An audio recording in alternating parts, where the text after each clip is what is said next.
Joyeux anniversaire à toi, mon carnet. Potager personnel, terrain d'expérimentation écrite, où depuis 1 an maintenant je m'épanouis un peu plus chaque matin. J'ai commencé ta rédaction comme ça, un peu par hasard. Un matin où, comme je le dis dans la première phrase que j'ai écrite, aujourd'hui j'ai envie d'écrire.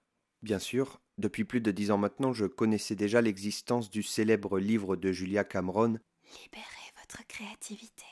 Si je ne l'ai jamais lu, que ce soit par simple paresse ou manque d'intérêt pour les bouquins de développement personnel aux titres accrocheurs et à la sauce un peu trop yankee à mon goût, il n'empêche que l'ordonnance qui en émane et qui plusieurs fois m'a été rapportée ne m'a jamais totalement laissé indifférent. La seule chose importante à retenir est la suivante. Écrivez tous les jours, même si vous n'avez rien à dire.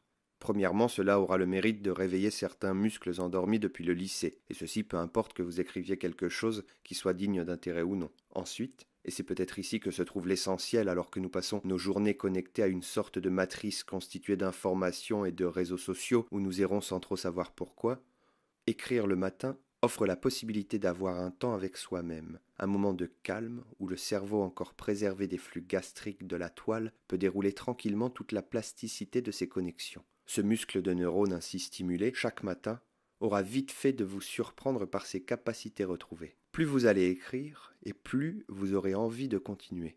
Osez faire de ce petit rituel la plus belle des addictions, et racontez-vous à vous-même vos plus belles histoires. En 1 an et presque 365 pages, puisque oui, il y a eu quelques fois où je n'ai pas pu me rattraper, je vois déjà à quel point l'exercice a eu un impact concret dans ma vie de tous les jours. Oublions le côté journal intime pour nous concentrer sur l'artistique.